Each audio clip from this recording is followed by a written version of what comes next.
Chromattus, delighted with this suggestion, immediately sent his resignation as governor of Rome. Through the influence of his friends, it was on that very day accepted. Saint Polycarp now began again to prepare him for the reception of holy baptism, for it was deemed advisable that a man of his age and condition should be fully instructed in all the duties of a Christian, especially as circumstances did not require any dispatch. When the holy priest therefore asked him whether he was truly sorry for all his sins, and whether he sincerely renounced them forever, Chromattus resolutely replied, "I am very glad that this question has been put to me before my baptism. Yes, I am truly and forever renounce all my sins. I forgive all my enemies, all persons who have intentionally or unwittingly injured me. I will make restitution in full for whatever I have unjustly taken from others. Since the death of my wife, I have had 2 women, to whom I was not lawfully married. To these I give their freedom, and I will make a liberal endowment for their settlement in life. The immediate fulfillment of all these promises, I hope, will be a convincing proof that now and forever I renounce the devil and all his works." Polycarp praised the zeal of the new convert and said, "It is for this very reason that the Church ordinarily prescribes an interval of 40 days before conferring baptism, that thus all obstacles being removed, the catechumen may be disposed to receive with more fervor and advantage the heavenly favors of the Holy Sacrament." When the youthful Tiburtius saw the good dispositions of his father, he rejoiced exceedingly, for he had long impatiently waited to see a reformation in the conduct of one whose pagan virtues had won the esteem of all the citizens of Rome.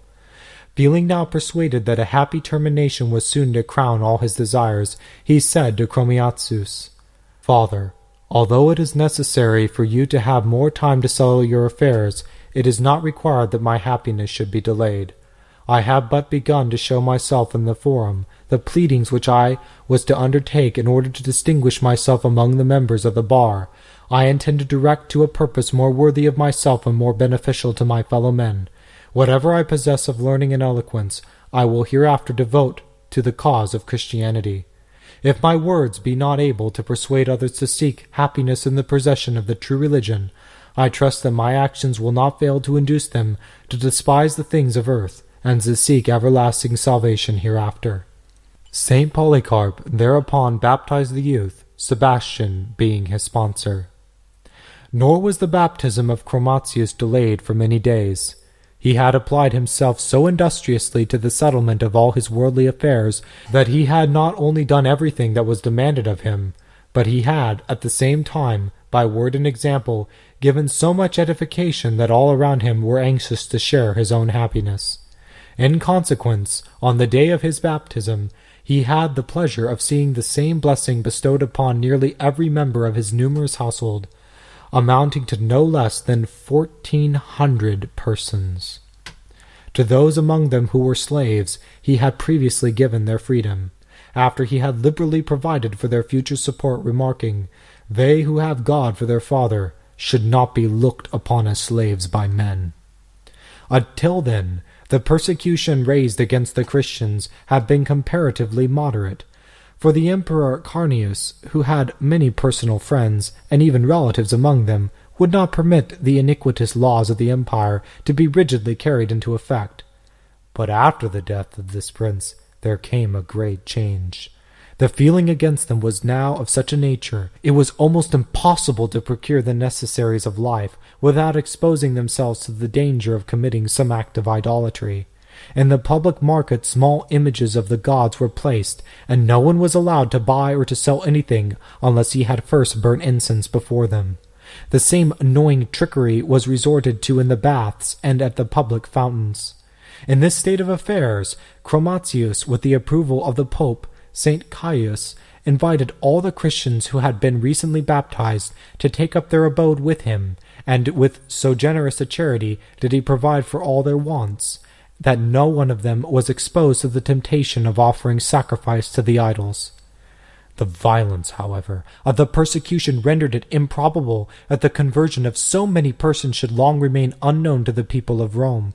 Wherefore, by the advice of the Pope, he tried to obtain the leave from the emperor to withdraw to Campania, where he possessed vast estates, for although he was no longer governor of the city, in his quality of Roman senator he was still required to reside in the imperial capital, unless on account of old age or by special favor he was freed from the obligation.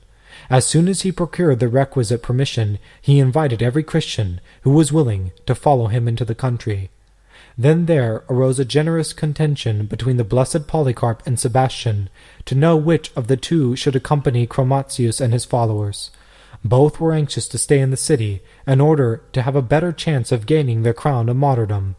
The venerable pontiff settled the matter between them, saying, "Whilst you both have a right to contend for the crown of martyrdom, you should not forget that the persons so lately gained for the kingdom of Christ ought not to be left to themselves. Wherefore, our beloved brother Polycarp, who is a priest and well versed in the knowledge of the things of God, will accompany our brethren into Campania, and endeavor to guide and comfort them in all their trials." Polycarp cheerfully yielded to this decision, considering it a manifestation of the divine will.